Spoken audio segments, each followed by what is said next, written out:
علماء اہل سنت.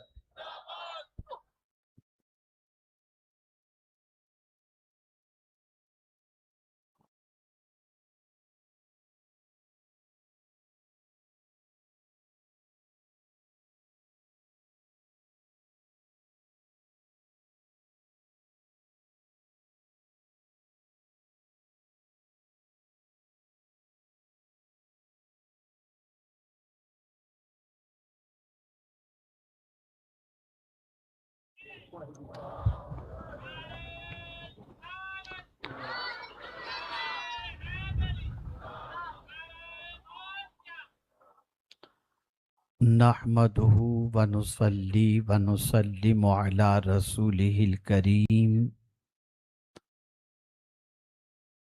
أما بعد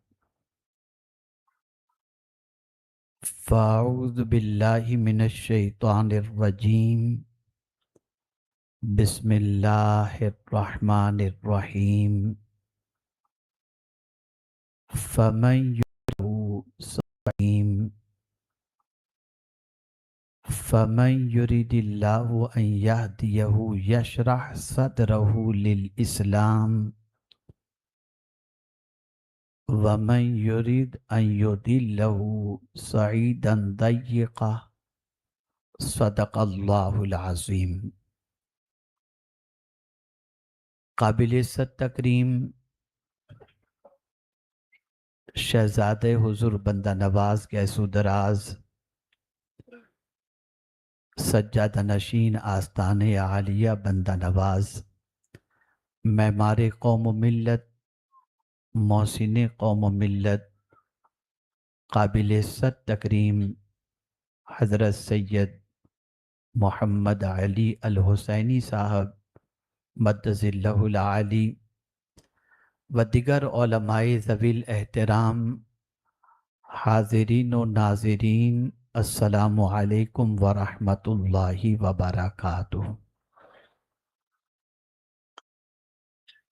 میرے پیارے آقا صلی اللہ تعالی علیہ وسلم کے پیارے دیوانوں، آیہ کریمہ کے جس حصے کی تلاوت کا میں نے شرف حاصل کیا،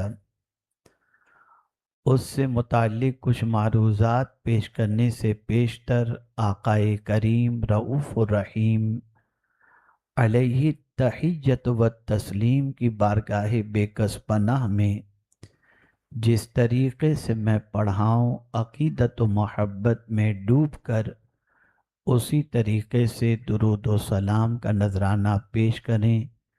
الصلاۃ والسلام علیک یا رسول اللہ، الصلاۃ والسلام علیک یا حبیب اللہ، الصلاۃ والسلام علیک یا نبی اللہ، الصلاۃ والسلام علیک یا نور اللہ،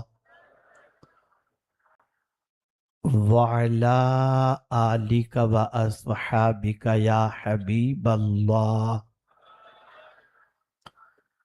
صلی اللہ تعالی علیہ وسلم. میرے پیارے آقا صلی اللہ تعالی علیہ وسلم کے پیارے دیوانوں، سنی دعوت اسلامی کے عظیم الشان روح پرور سنی اجتماع میں حضور بندہ نواز گیسو دراز رحمت اللہ تعالی علیہ کی آل کا شریک ہونا، یہ اس بات کی ضمانت ہے کہ یہ اجتماع بندہ نواز کو بھی پسند ہے اور رب قدیر کو بھی پسند ہے. اللہ تعالیٰ حضور بندہ نواز گیسو دراز رحمت اللہ تعالی علیہ کے فیضان سے اور ان کی تعلیمات پر عمل کرنے کے جذبے سے ہم سب کو مالا مال فرمائے. میرے پیارے آقا صلی اللہ تعالی علیہ وسلم کے پیارے دیوانوں، ہماری